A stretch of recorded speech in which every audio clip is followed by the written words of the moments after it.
Alors, bonjour à vous, bonsoir à vous, chers choisis de Jésus. Il m'est vraiment, ça me fait plaisir aujourd'hui de vous retrouver. En ces temps de canicule pour nous, c'est très chaud. Donc aujourd'hui, on va regarder un petit peu rapidement qu'est-ce qu'on a vu dans les dernières journées d'enseignement. Bienvenue à vous tous. Alors, nous avons vu jeudi dernier la spiritualité du oui avec Léandre. Vendredi, la continuité de la retraite avec Guy et Kevin. En fait, c'était la première partie de notre relation avec Dieu.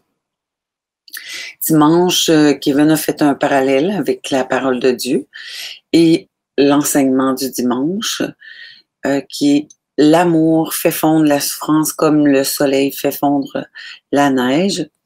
Et Guy lundi, bien, amour et volonté de Dieu. Partie 3, la litanie du divin vouloir. En fait, il est sorti plein de momentum dans les volumes pour faire une litanie que vous allez retrouver bientôt. Là, je vais la mettre en page parce qu'il y a à peu près 3-4 pages. Là, donc, elle sera disponible. Il y en a qui l'ont aimé. C'était comme une prière, en fait. Hein? Et avec Linda, bien, c'était sur le Sacré-Cœur de Jésus. En fait, on est dans le mois de juin. C'était très approprié, dans le fond, parce qu'on est dans le mois du Sacré-Cœur. Voilà. Aujourd'hui, moi, j'aurais aimé vraiment avec vous revoir l'enseignement du dimanche. L'enseignement du dimanche qui était « L'amour fait fondre la souffrance comme le soleil fait fondre la neige ». Non, en fait, c'est un enseignement de 5 minutes. Je trouve que ça vaut la peine de s'imprégner de ce qu'il nous demande et de la façon dont il nous interpelle à disposer notre cœur. Et on va le voir ensemble. On se revient tout de suite après pour vos commentaires.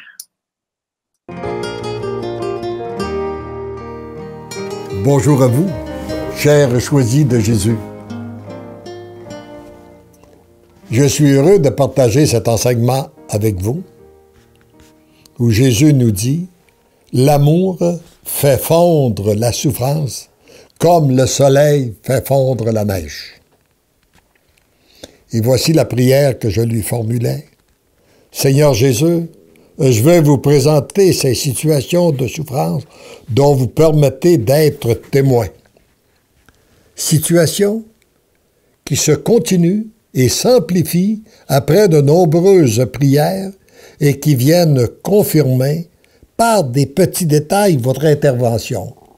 Voyez-vous, il nous arrive souvent de prier, puis d'avoir l'impression que les souffrances continuent, que le Seigneur n'agit pas aussi rapidement qu'on voudrait, tout ça. Et c'était la situation dans laquelle je me trouvais ce matin-là. Et je lui demande, que devons-nous être devant de telles situations qui viennent confirmer notre impuissance? Merci de répondre à ma demande, je vous aime. La réponse? Mon tout petit, lorsque tu demandes « Que devons-nous être ?» tu poses la bonne question. Car il ne s'agit pas de savoir ce que vous devez penser, comment vous devez vous comporter ou ce que vous devez dire, mais bien de ce que vous devez être. Trop souvent, nous avons dans notre vie couru. Nous avons été à la recherche du savoir, de l'avoir, puis du pouvoir. Mais nous avons oublié la dimension de notre être. Et là, le Seigneur vient nous rappeler que ce n'est pas même ce que nous savons, ce que nous possédons, mais bien ce que nous sommes, l'importance de notre être.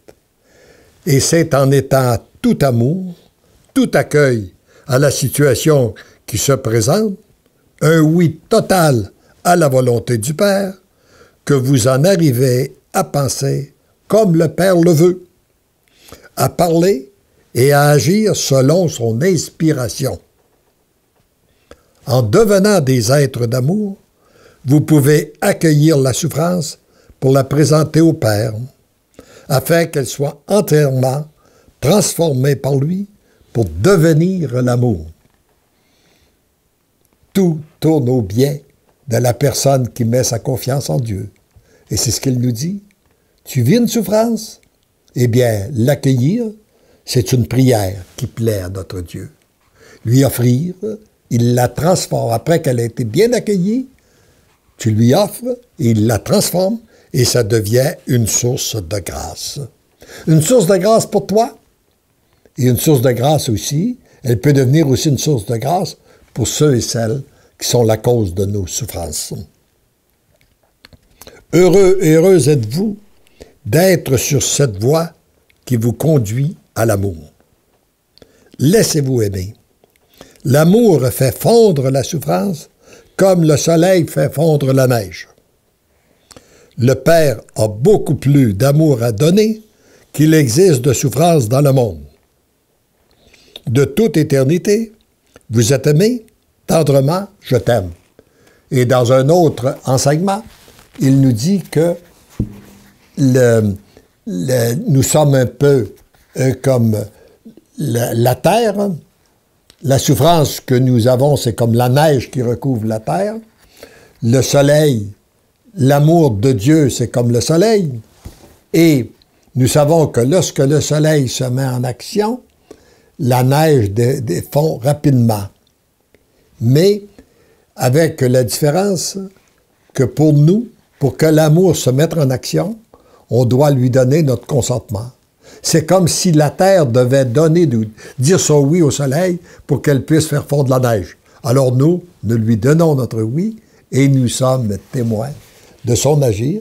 Nous devenons témoins que nos souffrances sont remplacées par son amour. Et c'est la grâce que je demande à chacun de vous qui m'écoutez aujourd'hui, que toutes les souffrances que vous vivez en ce moment, que vous puissiez les accueillir, les offrir à notre Dieu, afin qu'elles soient transformées en grâce, en bénédiction, en amour sur vous, sur toute l'humanité et d'une façon toute particulière sur les personnes que vous portez dans votre cœur. Amen. Alors voilà, c'est tout un message, c'est un très bel enseignement qui nous invite davantage à être plutôt qu'à faire. Il nous demande vraiment d'être. Il dit vraiment que comment vous devez penser, comment vous devez vous comporter, ou ce que vous avez à dire, mais c'est lui qui va tout faire ça en nous quand on lui remet notre vie totalement. C'est des bonnes nouvelles. Hein? Dans ce message-là, il nous invite vraiment à nous laisser faire fondre notre souffrance. Comme le soleil fait fondre la neige, le Père a beaucoup plus d'amour à nous donner qu'il existe de souffrance dans le monde. Ben, c'est réconfortant d'entendre ça. Et il nous dit que ces souffrances-là et la croix que tu auras à porter peuvent se comparer à des petits cailloux sur la route comparativement à l'immensité d'amour qui nous attend. Alors, on est aimé de toute éternité. Sachons-le, rappelons-le nous, puis laissons-nous aimer et conduire dans la certitude qu'il va nous mener à bon port là où il le veut, lui. Moi, je vous souhaite une belle journée, une belle fin de journée ou une belle soirée. Je vous souhaite de vous remettre dans cet amour-là. On est choyé parce qu'on a plein de trésors dans notre foi où on peut se nourrir.